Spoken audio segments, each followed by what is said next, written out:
It's time to accelerate. Hi, I'm your host, Andy Paul. Join me as I host conversations with the leading experts in sales, marketing, sales automation, sales process, leadership, management, training, coaching, any resource that I believe to help you accelerate the growth of your sales, your business, and most importantly, you. Hello, and welcome to Accelerate. I'm excited to talk with my guest today. Joining me is Tony Alessandra, an internationally recognized author of 27 books translated into a number of different languages. He's a speaker in the Speaker Hall of Fame and founder of the Platinum Rule Group, which provides products that helps salespeople build and maintain positive relationships with their customers.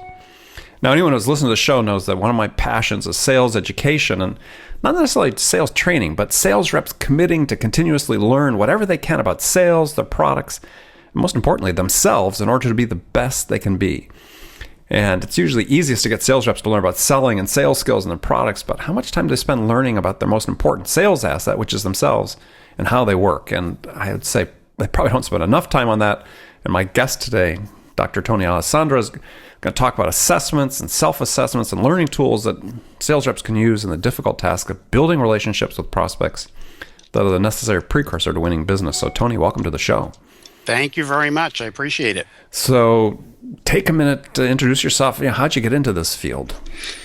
Well, if we really want to go back to the beginning, sure. I went to Catholic grammar school, and one of the ways that they raise money is they have all the little kids, from first grade on up, go out typically every, month or quarter, selling something, whether it was candy bars or raffles or whatever. Wrapping paper. Whatever it was, we were out there selling, and I always did well. So people used to tell me, even as a little kid, they would reinforce, you've got the gift of gab, you got the power of persuasion, and I'm sure that stuck with me.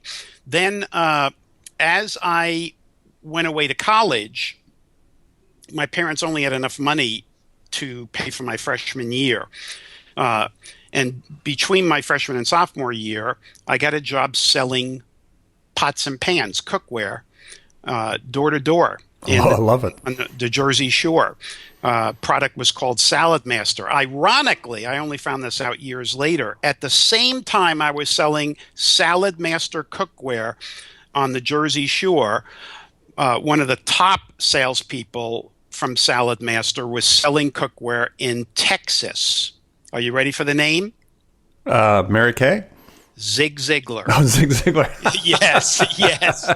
So anyway, I really, really did well. I mean, my first summer, here I was, a 19-year-old between freshman and sophomore year. In 9 weeks in 1966, earned almost $5,000. So wow. Was able to pay tuition. Back then tuition was really cheap. I think it was, maybe $2,500 either a semester or a year, plus books and stuff like that. So what were you doing? I mean, why were you so good at it? They trained us what to do. I really did have a good outgoing personality, and just followed the plan and did well and did better than even other people in that same office, the Jersey Shore office, who were taught the same things. But So what was your first question? Can you remember what your open was? I can't. No, Okay. This is a long time. Hey, wait a second. This summer will be 50 years ago that I actually started selling the cookware. Now, back then, Andy, listen to this. Back then, I was selling a 10-piece set of cookware for $300. Whoa, that's expensive. Yeah, very expensive. But, it was incredibly good cookware. Now, of course, I didn't realize that. We just preached, the gospel that they told us to preach. They told us it had a lifetime guarantee. It had Bakelite plastic handles, surgical stainless steel, copper interior, the whole thing. Mm-hmm. But when I stopped selling, I actually got a set at cost for my mother. And 40 plus years later, my mother still was using the cookware. So it did have, in essence, a lifetime guarantee. And my mother, a classic New York Italian mother, used that cookware every day. Right. Not some people who might just use it sparingly. But anyway, A lot of gravy and meatballs. a lot of gravy and meatballs. That's right. So anyway, that also reinforced that I was good in sales. I sold a couple of other products. And then when I graduated college, I got an MBA at the University of Connecticut, graduated undergrad from Notre Dame. Then I went, let's see, I was 23 years old, had a brand new MBA, and got a job teaching at Susquehanna University in Pennsylvania. And what did I teach?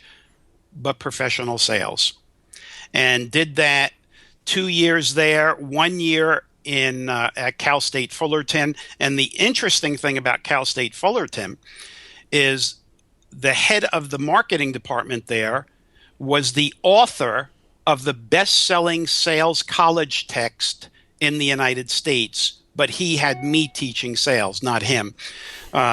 After that 1 year, right now I'm 26, I decide I want to get my PhD. I go to Georgia State University in Atlanta. They give me a full-time teaching position while I was getting my doctorate. And what was I teaching but professional salesmanship? And my doctoral chairman was a guy named Dr. David Schwartz. Now, I don't know if that name means anything to you, but he had a multi-million best-selling book called The Magic of Thinking Big. And it was a book that I had read as a teenager and had a big impact on me, positive thinking type book. And while I was there teaching sales, getting my PhD in marketing, calls would come into the university. And if it was a marketing problem, a business that would call. If it was a marketing problem, come to the marketing department. If it was a sales issue, they sent it to me. So that got me into the whole sales consulting and sales training, which eventually led to sales speaking. And once I got my PhD, came out to San Diego in the summer of '76, had a full-time position at the University of San Diego, again teaching a few different marketing classes, but of course professional salesmanship, marketing strategy at the graduate level, but was also on the side, I was doing sales training and speaking and writing my first book, which was called Non-Manipulative Selling. And when that book came out in January of '79, that is when I left teaching and became a full-time professional speaker. And the rest is sort of history. The rest is history. Well, it is history. Yeah, it's a great history. So I want to kick off our conversation. So as we talked about in the open, or I talked about in the open, is talking about this issue of sort of professional development and sales, and I'd like start with this quote from Socrates about the unexamined life is not worth living. And I think you'd probably buy into that, but it seems to be the default for so many salespeople. They're always looking for external reasons why they aren't successful, aren't making money, aren't achieving, aren't happy. And it seems like you've really built your whole business around making them assess themselves first. Absolutely. Back in 2000, I decided to spin off my entire staff into a separate business called Speaker's Office, and they manage now like 14 or 15 different speakers, top speakers, many in the Hall of Fame. And so what I did at the time is I took what was a fixed overhead, all these employees, the office, etc., and made it a variable cost. So when they booked me or sold my product, I just paid percentages. Then I took the money that I was earning from speaking, and I put it into a new business I started building, which was called Assessments 24/7. And I go all the way back to 1974 when I first got into the assessment business, which was a social styles assessment, social style sales type related questionnaire. And back then it was all paper-based up until '96 when I put it online. And then in 2000, I actually turned it into a business. And my first big customer was Ken Blanchard, the author of the One Minute Manager. So that really, really was the foundation of my business for many, many years. I mean, they were by far the biggest customer. But, little by little, I started getting other big customers and spreading the risk. If I lost Blanchard early on, I don't know if I would have stayed in that business. But the whole concept, Andy, was assessing salespeople, assessing managers. An assessment, the biggest assessment we sell right now, obviously, is called DISC. DISC stands for dominance, influence, steadiness, and conscientiousness. So it measures the behavioral pattern, the communication style of the salesperson, and gives them suggestions about what their strengths and struggles might be, so that they can actually develop a self-improvement path to get better at the things that they have the weaknesses in, and to enhance the areas that are really their strengths. It also serves as a blueprint for the sales managers in dealing with the salespeople in terms of training and coaching. That's the biggest assessment we use. We have a whole bunch of others. We have what we call the sales IQ assessment that I developed with Jim Cathcart and Jeffrey Gitomer. The three of us are co-authors of that, and a whole variety of others, Hartman Value Profile, the Motivators Assessment, and on and on and on. Well, let me ask you a sort of philosophical question. So then, what are, after all your experience doing these assessments and seeing the results and working with companies, what are the biggest barriers to success that sales reps create for themselves? Well, to me, the biggest single barrier is either their self-management skills, which means time management and organization, which may be lacking. A lot of people, when they look at this DISC concept, they believe that the I pattern, dominance, influence, they believe that the I pattern is the natural salesperson, and they certainly have the more natural persuasive skills. But see, one of their big weaknesses is organization, and sometimes they take on too much and don't finish things. Sometimes they promise more than they actually deliver. So that's a big weakness. The other big weakness is some people who get into sales, if they get into a slump, they don't know how to get out of a slump. And there's natural cycles, especially with outside salespeople. When they're out prospecting, they're not making a lot of sales. When they're making a lot of sales, they're not necessarily prospecting, and so they go into peaks and valleys, and they've got to learn how to level those out a little bit better. Maybe getting an assistant, getting somebody who does have the more organizational skills that they may not naturally have. So I think a lot, maybe self-talk, maybe a lack of training, maybe their natural bent for not being as organized as they should be. Well, one of the real key things, because you talk about the power of being able to build, lasting, enduring relationships with customers, is increasingly, as we read more and more, so much depends on that first impression that a sales rep creates with a potential prospect. And my own research shown those are very sticky and hard to change. So I don't know. I've always sort of envied people that are really very facile with people up front, strangers. And to me, I'm a little more reserved. So when people have a hard time making that first connection, what aren't they doing that they should be doing? Well, I think one of the things. Well, first of all, let's get to the first basic, and the first basic is the way they dress. All right, you want to dress as well or just one notch better than the people that you're calling on. We learned that in the speaking business. If I'm speaking to, let's say, hypothetically, people in the farm business, I'm not going to wear a three-piece suit. No. That doesn't work. But if I'm speaking to attorneys or CEOs, I'm not going to go in there with jeans and a polo shirt. So the first is that there is a first impression in the way you look, the way you carry yourself. So that's number one. Number two is, again, let's get back to this concept of DISC. All right. Mm-hmm.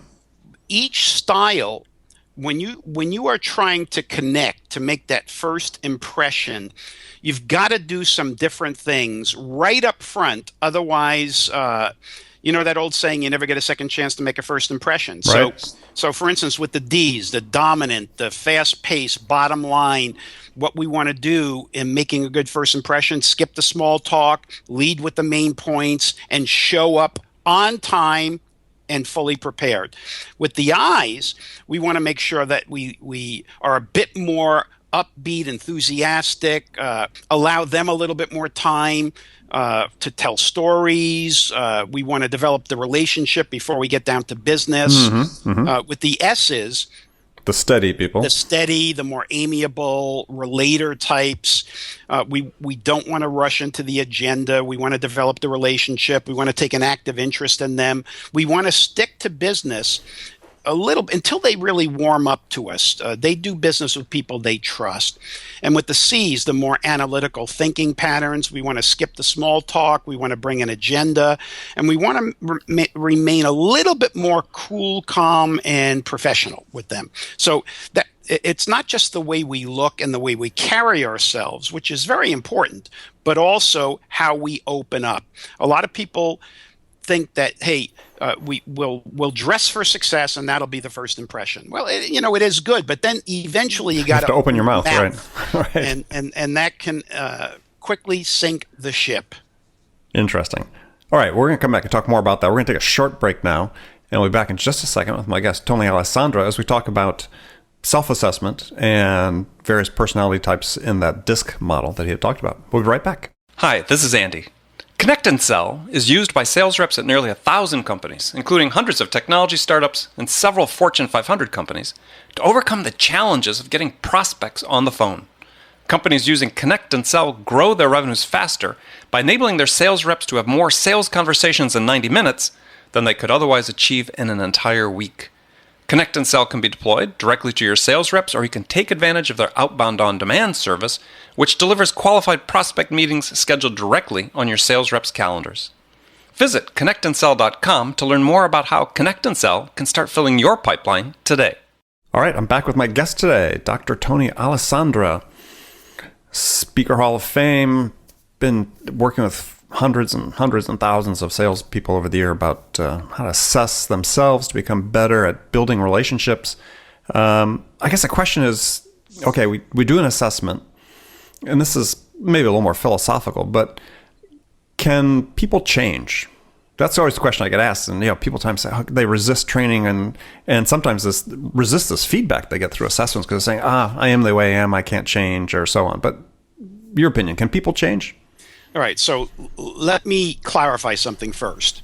And that is, some people call the behavioral models, whether it's social styles, whether it's True Colors, MBTI, or DISC, some of them call it personality style. It is not personality style. Personality style is much more in depth, ingrained, genetic to some degree. What DISC is, and other 4-style models, what they are behavioral styles, not personality styles.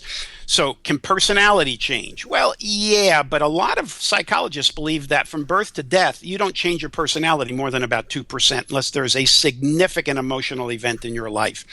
With behavior, you can change your behavior from moment to moment, person to person, situation to situation. So can you change your DISC style? And the key here is adaptability. Adaptability is your ability to change your approach or change your strategy depending on the situation or the person you're dealing with. So can a D style, the dominant style, be adaptable? Of course. Can the I, the S, the C? Absolutely. Can you have one pattern at work and another at home? Yes. So, the whole thing is, yes, you can change your behavior, but there's two parts to it. All right.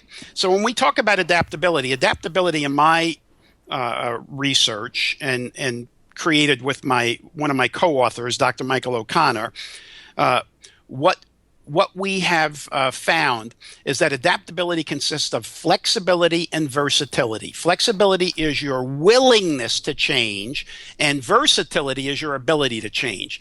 Flexibility is your attitude. Versatility is your aptitude. So there are some people who know what to do, but decide, hey, it's my way or the highway. All right? This is the way I am, always have been, take me or leave me.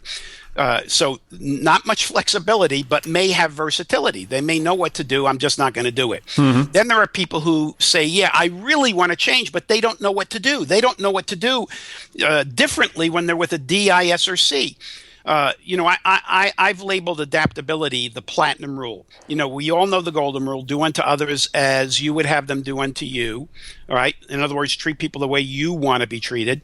But the platinum rule is do unto others as they would have you do unto them. In other words, treat people the way they want and need to be treated. And Andy, as we're speaking about selling, I then take that and say, really, really good salespeople, great salespeople, know how to adjust their selling style to fit the customer's buying style. So, again, I don't know if I've answered your question. Well, no, I mean, it is. And I mean, sort of the next question and follow on what you just said is that, okay, we know the elite can do that. So the challenge is, how do we get a greater percentage of the sales reps to do that? I mean, we've got this bell curve or 80-20 distribution that we want to talk about in terms of performers versus non-performers. And there's increasing amount of focus these days in the field on saying, okay, well, if I can just make these sort of B players better, not necessarily make them consistently A players, but make them more consistently better, that has bigger impact on the company than anything I can do with those elite players. So it seems like challenges. Right. How do we get these people to become adaptable, to have the flexibility and versatility to adapt to the change that they need? All right. So again, let me just back up. I'm going to do the bell curve that relates exactly to what you said, the great people, et cetera. So if we use the classic 80-20 rule, about 20% of the salespeople are naturals. They're good. They're in a constant learning posture. They're always trying to improve themselves. They're always going to get better and better. Then there is the bottom 20% who, they just either don't care, or no matter what they do, they're just not going to get that much better. Right. What we really want to focus on is that middle 60% that you're talking about, the B players. So we have A, B, and C. So with the B players, we have to show them either through proof or seeing other salespeople that have gone through the program, show them how their actual sales, their sales results, their customer loyalty, their customer satisfaction, and their commissions can go up by learning how to adjust their selling style to fit the customer's buying style, and then walk them through a program. For instance, I actually have a program. I call it my DISC virtual training. It's a video-based e-learning program, step-by-step, in bite-sized pieces that salespeople can go through. Tells them everything about the concept. After each little bite-sized piece, each bite-sized piece is anywhere from, let's say, 2 to 5 minutes. There's a quiz question. There's a big, end of program 20-question exam where they got to score 80%. And it walks them through the whole concept of DISC. How do you identify a customer very quickly based on their verbal, vocal, and visual communications? And then how do you adapt? How do you adapt in general? And then how do you adapt in each phase of the sales process? Everything from connecting with the customer, exploring their needs, collaborating solutions, confirming the sale, and assuring customer satisfaction. But this is it's not something that should be done, Andy, in a 1-day program. Okay, we're going to put everybody through a 1-day program, and hopefully by the end of the day you're going to know what to do. No, the classroom training model is broken. I mean, what you described is the way we need to do it. Right. Bite-sized pieces over a period of time. It's almost like painting a room that needs 3 coats. When you put on the first coat, you don't immediately put on the second coat. It smears. You wait till it dries. And that's what the whole concept of learning is. Little bite-sized pieces. Let the person digest it, use it, get comfortable with it, over a day, 2 days a week, and then add the next phase and the next and the next and so on. So we just have to make sure that as we're taking salespeople through this, we give them a little at a time, make sure they get comfortable with it, coach them on it, make sure they're comfortable with it before we add the next phase of this. And that's what this whole concept is all about, bite-sized pieces. But I will tell you this, after all these years, and I've been in this business, Andy, I hate to say over 40 years, I can tell you without a shadow of a doubt, and you mentioned thousands of salespeople, I'm going to actually probably say certainly more than 1 million, all over the world, many countries, this absolutely, positively, unquestionably works. Good. Okay.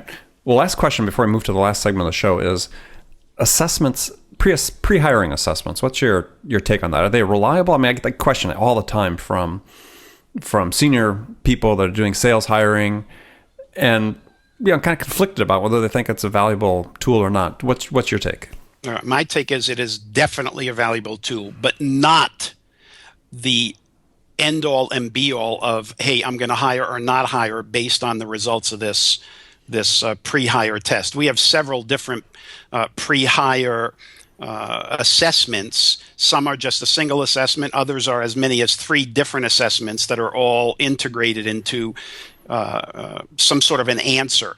But it's only one piece of the puzzle. We kind of tell our clients, use the selection assessments no more than 20% of what the hiring decision may be. Look at their experience, look at their credentials, look at their education, look at their experience, look at how they perform in an interview. There's a lot of pieces to the puzzle other than just a selection tool. But it is another piece to the puzzle that I think is very important because it tells you where the person's strengths and struggles may be. And we don't basically tell somebody, don't hire. We just say, hey, we're going to give this person a grade, everything from an A to a D. Even people that get a D, if you want to hire this person based on all the other things that they've aced, that's great. We're going to tell you what to do in terms of training the person and making sure that you shore up the areas where they may have some weaknesses or some struggles. We have done this, by the way, in the academic environment, and we can actually, to a pretty good probability, predict which students are going to struggle in college. And we don't tell the university, don't accept this person. We simply tell the university, here is a person who early on is more likely than others to struggle. So what we suggest is, if you're going to accept this person, make sure early on you give them time management training, you give them study skills, and you have a tutor and support ready for them, because once they can get through the first, let's say, semester or 2, then they will be ready to do things on their own. Whereas other students can come in, who may have had high scores on this pre-selection tool, and they don't need all of that hand-holding up front. It's the same thing in sales. Yeah, no, I think that's the part I think that a lot of managers don't realize is when you get this, use an assessment that gives you the information you talked about is, okay, you may hire this person, but this is what they're going to need from a support standpoint, because no one's perfect coming in, right? There's going to be pluses and minuses in all those categories. Exactly. And you can't use the assessments as a substitute for your own judgment, but as a data point along the way. But if you get that additional information that says, yeah, okay, if you do hire this person, here's what you need to do for them, I think is make sure you have an assessment that gives you that data. Absolutely. All right, well, good. We're going to move to our last segment of the show. I've got some standard questions I ask all my guests, and the first one is a hypothetical scenario where you're the star of the show. You've just been hired in this scenario. You've just been hired as a new sales leader at a company whose sales have stalled out, and they're looking for you to turn things around. And so what two things could you do the first week on the job that could have the biggest impact? All right. First thing I'm going to do is I'm going to go to customers, and I'm going to ask them how we're performing. How are the salespeople performing? How about our products? How about our company? I want to see if it's the salespeople, the products, the services, or the company policies and procedures. So I'm going to go to present customers, and I'm going to try to go to people who decided not to buy to try to find out what was it. Was it our people? Was it our products? Was it our competitors where we didn't come into place? Or do the trick. Then once I gather that information, I'm going to put together a program to start looking at ways to either improve one or more of our products and services, our company policies and procedures. I'm going to look at how we compare advantages and disadvantages to our major competitors, and look at where the salespeople are falling in various areas. And what I want to do is make sure that I create a program for the salespeople that is unique to each salesperson. I'm not going to put everybody through something on how to confirm a sale, because some salespeople may be better than others. I'm going to create, and this is why we have something called our Sales IQ Plus assessment. It's a way that we can assess individual salespeople and see where their strengths and struggles are, and create a unique, customized sales development program for each and every salesperson, rather than the entire sales force together. Love it. Okay, great. All right, so here's some rapid fire questions. You can give me one-word answers if you want. You can elaborate. It's up to you. So when you, Tony, are out selling, what's your most powerful sales asset? My personality. Who's your sales role model? Sales role model. Wow. I'm not sure I actually have one. I would say, I know who it is. Oh my gosh, Ricky. I can't think of his last name. Ricky Maladonia, something like that. He was my sales manager when I sold cookware, and he's the one who really was a role model for me. I mean, I watched what that guy did, and he was absolutely a superstar. Yeah, I mean, sales is an apprenticeship. I mean, That's people right. tend That's to forget it's an exactly apprenticeship. Right. Watching people is the easiest and best way to learn. What's the one book, other than any of your own, that every salesperson should read?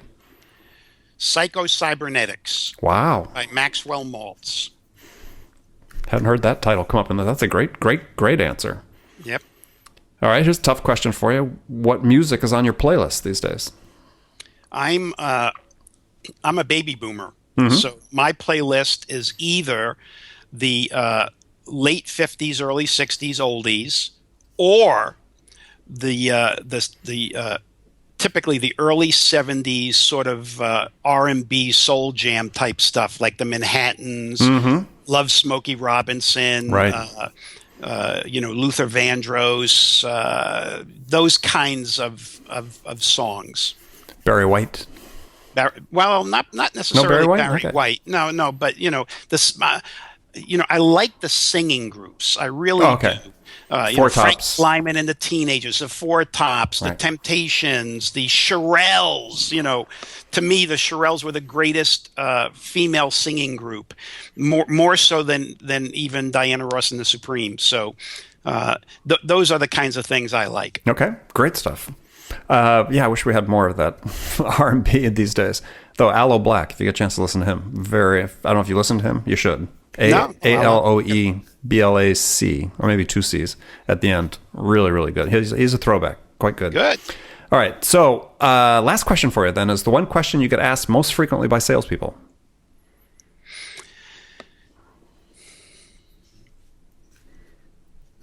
Boy.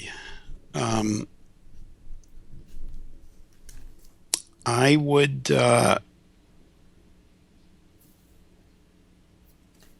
that's a tough question. I'm not sure I can come up with one thing, but probably I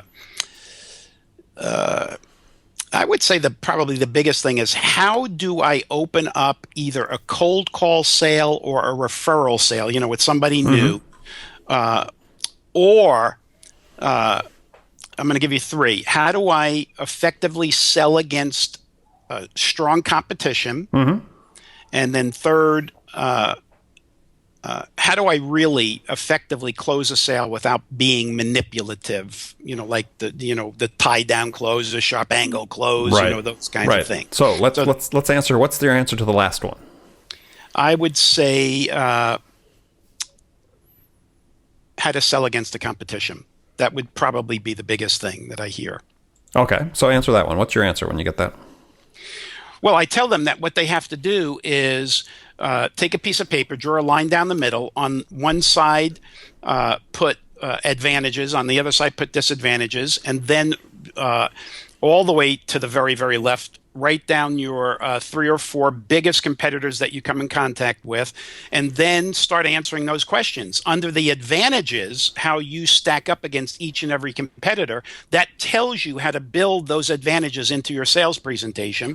And on the disadvantages, what you need to do is make sure you have answers to those disadvantages, because they're very likely to come up in the form of objections if you are in fact in a competition against that competitor with a new client. Okay, love it. Good. Well, Tony, thank you for being our guest today. Tell people how they can find out more about you. Well, you can find out about me by either going to my assessment business. It's Assessments, ASSESSMENTS 24x7. So Assessments 24x7.com. You can come to my personal site, which is Alessandra.com, ALESSANDRA.com, or just send me an email if you want to chat with me. Dr. Tony at Dr. Tony at Assessments24x7.com. So it's DRTONY at Assessments24x7.com. Perfect. Again, thank you for being our guest today. My pleasure. And Andy, remember, thanks for having me. Oh, yeah, my pleasure entirely. And remember, friends, make it a part of your day every day to deliberately learn something new to help you accelerate your success. And one easy way to do that is to make this podcast Accelerate a part of your daily routine, whether on your commute, in the gym, or at your morning sales huddle. Make certain that you don't miss any of my conversations with top business experts like my guest today, Tony Alessandra, who shared his expertise about how to accelerate the growth of your business. So thanks for joining us, and until next time, this is Andy Paul. Good selling, everyone. Thanks for listening to the show. If you like what you heard and want to make sure you don't miss any upcoming episodes, please subscribe to this podcast on iTunes or Stitcher.com. For more information about today's guest, visit my website at andypaul.com.